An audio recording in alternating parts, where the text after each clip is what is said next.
इस अध्याय में सामान्य लोगों के लिए चाणक्य ने कुछ महत्वपूर्ण बातों की ओर ध्यान आकृष्ट किया है। वे कहते हैं कि इस पृथ्वी पर अन्न, जल और नीतियुक्त बातें, इन तीन को ही महत्वपूर्ण मानना चाहिए। उनके अनुसार ये तीन चीजें ही मनुष्य के लिए रत्न के समान हैं, अर्थात मनुष्य का इस संसार में इनके बिना कार्य व्यापार करना कठिन है।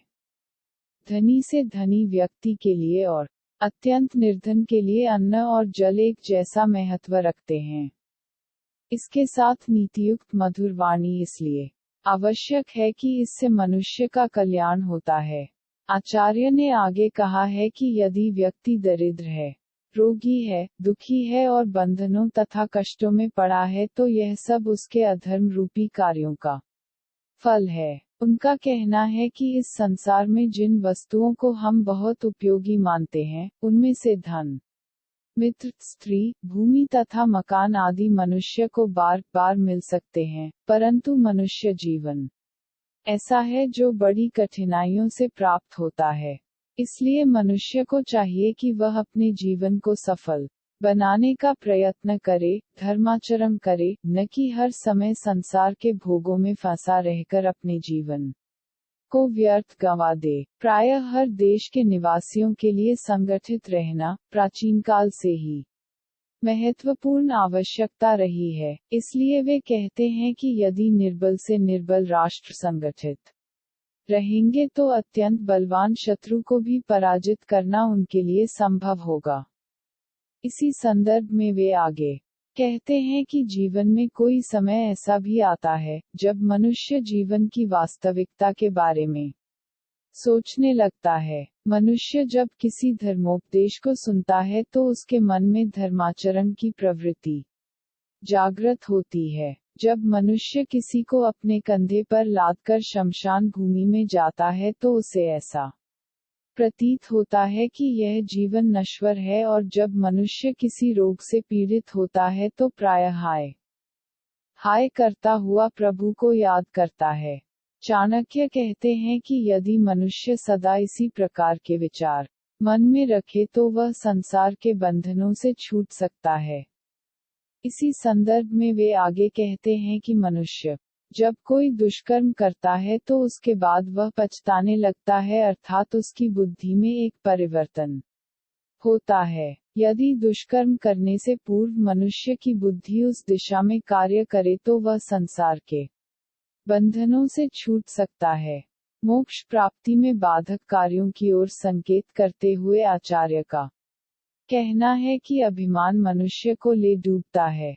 यदि कोई व्यक्ति यह समझता है कि उसके जैसा तपस्वी, दानी, शूरवीर और ज्ञानवान कोई दूसरा नहीं है तो यह उसका भ्रम है, क्योंकि संसार इतना विशाल है कि उसमें एक से बढ़कर एक गुणी व्यक्ति हैं।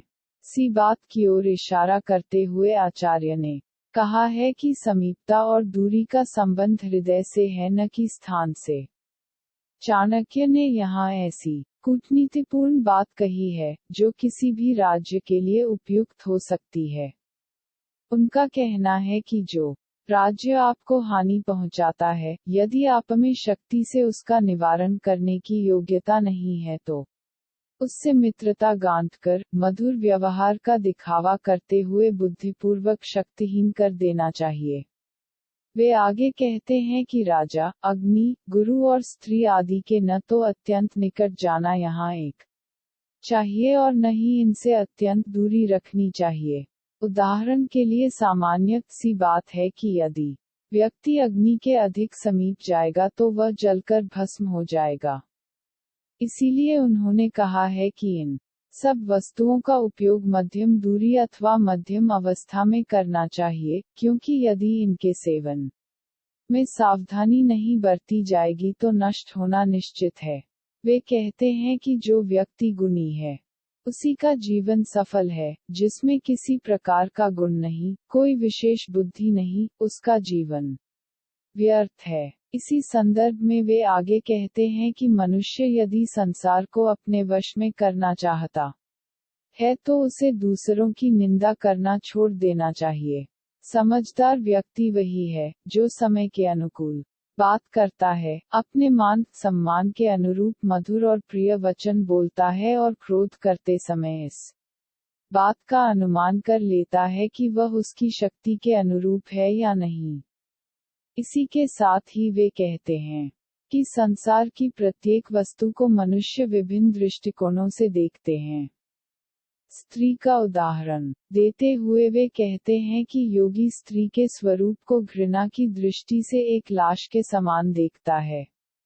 कामी व्यक्ति उसे हर प्रकार से सुंदर समझता है और कुत्ते की दृष्टि में वह एक मांस के लोथड़े अलावा कुछ नहीं है।